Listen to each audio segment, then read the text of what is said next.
কিনবো না। আমরা যে মাংস কিনি কোন হিন্দু ভাইয়ের মাংসের দোকান ছাড়া মাংস কিনবো। দেখুন, আমার মুখ দিয়ে ওই ছেলেটার নামটা বেরোনোটা আমি জানি না, ওকে সম্মান জানানো। আমি ওকে কুত্তা বিড়াল ছাড়া কিছুই মনে করি না। একটা অশিক্ষিত মূর্খর দল কিছুদিন আগে পর্যন্ত কংগ্রেস পার্টি করে সে মানবতার কথা বলছিল। সে নাকি রাহুল গান্ধী মানবিক মানুষ, তুলনামূলকভাবে রাহুলদের বংশ, তার মা জওহরলাল নেহরু, এরা প্রকৃত অর্থেই মানবিক। আমি আইন কানুনের জায়গায় পড়ে যাচ্ছি। সেই কংগ্রেসের একটি ছেলে, তার মুখ দিয়ে এই কথা বেরোনো, হিন্দুত্ববাদী, এ কল্পনা করা যায় না। আমি জানি না কংগ্রেস কি করে এই পচা মালটাকে, এই শয়তানটাকে নিজেদের জায়গায় রেখেছিল। ওর টাইটেলটা কি? মানে ব্রাহ্মণ। সালা এই তো বেরিয়ে গেল। মানে এটা ব্রাহ্মণ্যবাদ, হিন্দুত্ববাদ ভার্সেস মূল নিবাসী মানুষের যুদ্ধ। হিন্দুত্ববাদ, আমি বলছি না ব্রাহ্মণ মানে ব্রাহ্মণ্যবাদী। ব্রাহ্মণ্যবাদ একটা ইজম, যেটা ভয়ঙ্কর, আমাদের হার্ড লাংস ছিঁড়ে খেয়ে নেবে। তো তাদেরই একটা প্রতীক হচ্ছে কৌস্তব বাগচি। এর চেয়ে তার কাছে আর কি আশা করবেন? সে এক এতটাই ভয়ঙ্কর এবং শয়তান, বাঙালি বিরোধী, যে তার যুক্তি এবং বাস্তবতাটাকে হারিয়ে ফেলেছে। অর্থাৎ এই যে বিরিয়ানি, বাঙালি যে বিরিয়ানি খেতে ভালোবাসে, আমি যে বিরিয়ানি খাই, বিরিয়ানি মানেই তো মুঘলদের রান্না, বিরিয়ানি মানেই তো মুসলমানদের। আর বিরিয়ানিতে, আচ্ছা আমি যে জুতো পরছি, আমি যে পোশাক পরছি, আমার যত রকম ফুটানি, সমস্ত ফুটানিগুলো, আমি যে বাড়িটাই থাকছি, সবটাই তো আমার আমার ধর্মান্তরিত মুসলমান ভাইদের, তারাই তো এগুলো করেছে। অর্থাৎ কে কি খাবে সেইটাও ডিকটেট করছে ওরকম একটা কুলাঙ্গার। এর চেয়ে লজ্জা পৃথিবীতে আর কিছু হতে পারে না। আবার একেও বলছে পাছার চামড়া তুলে দেবে পাবলিক। হাইকোর্টের অনেক বড় অসাধারণ মানুষও আইনজীবী আছেন, যে সারাটা জীবন মানুষের জন্য লড়াই করেছে। আমি একজন দুজন নাম বলছি না, কারণ নাম অনেক অনেক অনেক, অসংখ্য। তবে আমরা বেঁচে আছি, তবে বাংলা বেঁচে আছে, তাই তো? প্রতিদিন অন্যায়ের বিরুদ্ধে ফাইট করছে হাইকোর্টের মহামান্য উকিল বাবুরা, তাই তো? আবার কিছু পচা বেগুনও থাকবে, পচা আলুও থাকবে। একটা কোল্ড স্টোরেজে সব আলুই কি ভালো আলু? কিছু তো লাস্টে পচাগুলোই তো ফেলে দেওয়া হয়। ফলত এটা একটা তীর্থভূমি। এই যে কলকাতা হাইকোর্ট, এটা একটা তীর্থক্ষেত্র। এখানে চোর থাকবে, চিটিংবাজ থাকবে, ডাকাত থাকবে, সাধু থাকবে, মহাপুরুষ থাকবে, সবাই থাকবে।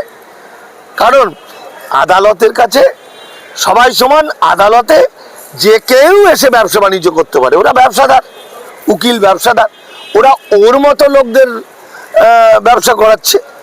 অর্থাৎ একটা জিনিস স্পষ্ট হয়ে যাচ্ছে যে ব্রাহ্মণ্যবাদী মনুবাদীরা খোলস ছেড়ে বেরিয়ে আসছে।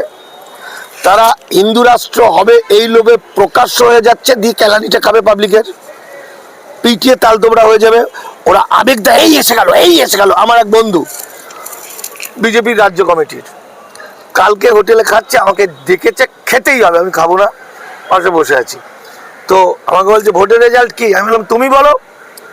বলছে 170-এর কম বিজেপি একটাও কম পাবে না। আমি চ্যালেঞ্জ করলাম, বললাম গতবার তো তুমি চ্যালেঞ্জ করেছিলে সবই পাবে, তৃণমূল কিছু পাবে না। বলছে এবার গ্যারেন্টি ও রাজ্য কমিটির। তো আমি বললাম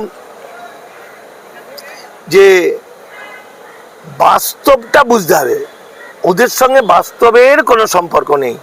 ওরা রাস্তাঘাট, চায়ের দোকান, বাস স্ট্যান্ড, এসব সম্পর্ক নেই। আমি মানিক ফকির, একটি খুবই সাধারণ মানের, আমার দেখছেন চপ্পলটা, আমার জামা প্যান্ট, আমার বডিগার্ড লাগে না। আমি একদম ঘুরে চলে যেতে পারি। আমি ট্রেনে করে করে গোটা পশ্চিমবঙ্গ ঘুরতে পারি, বাসে ঘুরতে পারি। আমার ফুটপাথের অনেক বন্ধু বান্ধবরা আছে যাদের নিয়ে আমি উপন্যাস লিখেছি, আমার মাঝি মোল্লাররা আছে, আমার অত্যন্ত ঘনিষ্ঠ প্রাণের বন্ধু মুসলিম ধর্মাবলম্বীরা, তারা তাদের তাদের জালসাতে আমাকে বলতে বলে, বাড়িতে নিয়ে গিয়ে খাওয়ায়। আমার প্রচুর ব্রাহ্মণ পণ্ডিত মানুষ আছে, ভালো মানুষ, তারা আমার কাছের বন্ধু। ফলে যতদিন আমরা মানুষ হয়ে থাকবো, মাটির কাছে থাকবো, ততদিন আমি মানুষ। আর যখন আমি মাটি থেকে পাটা তুলবো, তখন আমি হয়ে যাবো বেঈমান কৌস্তব বাগচি, যাদের কপালে চরম দুর্নীতি এবং মুখ দিয়ে কন্টিনিউ ভালো কথা না বেরিয়ে গরুর বিষ্ঠা বেরোবে বা কুকুরের বিষ্ঠা বেরোবে। যেরকম ভাবে উনি বললেন যে মুসলমানদের হাতে যেন কেউ বিরিয়ানি না খায়, এরকম আহাম্মক পৃথিবীর আর কেউ বলতে পেরেছে বলে আমি জানি। হালাল গোশ খাওয়া যাবে না, হালাল গোশ খেলে সমস্যা কি? আপনি তো গরুর মাংসও খান না। দেখুন, হালাল শব্দটা নিয়ে মুসলিমদের মধ্যে যেমন আবেগ আছে, হিন্দুদের মধ্যেও সেরকম একটা ঘৃণা আছে। আসলে কিছুই নয়। আমার এক বন্ধু সুফল বাংলার হরিণঘাটের মার্কেটিং ম্যানেজার ছিল। তো তারা হরিণঘাটে অনেক রকম প্রোডাক্ট আছে, মাংস, তো ওরা ভালো ভেবে হালাল মানে একদম দারুণ, মানে ওই একটা প্রসেস করা যেটা থেকে মানে একদম খাঁটি বোঝানো হয়, হালাল মিট বলে লিখেছিল। তো ব্যাস, তারপরে নাকি ভাঙচুর করতে চলে এসেছিল কিছু লোক। অর্থাৎ অশিক্ষিত মূর্খের দল। ব্রাহ্মণ্যবাদ মানুষগুলোকে মূর্খ বানিয়ে রাখা হয়েছে। হালাল মানে খাঁটি, আমার যেটা মনে হয়েছে, তাই তো, মানে ভেজাল নয়, খাঁটি। তো ব্রাহ্মণ্যবাদী শয়তানের দল, এরা তো মানুষকে ভেজালের দিকে তাকায়। তাই হালাল, হালাল শব্দটা যেহেতু আরবি বা ফার্সি শব্দ, তার সঙ্গে যেহেতু ইসলাম সংস্কৃতির সম্পর্ক আছে, তাই তিনি ওটার বিরুদ্ধে মানুষকে খেপিয়ে তোলার চেষ্টা করছে। আর মূর্খ মানুষ সেটাকেই গিলছে, আর গিলবে না। এই যে যতগুলো মুসলমান বিরোধী বদমাইশ ছিল, তারা বেশিরভাগই উদ্বাস্তু, মতুয়া বা বাংলাদেশ থেকে আসা মানুষ। আজকে তারা কেঁদে কোকিয়ে রাস্তা পাচ্ছে না বাঁচার। ফলে কোটি কোটি মানুষ, আমরা মানবতার কারণে, এই যে শেষ কথা আমি বলছি, বড় হয়ে যাচ্ছে বলে তবু বলছি, বিশ্বনবী হযরত মুহাম্মদের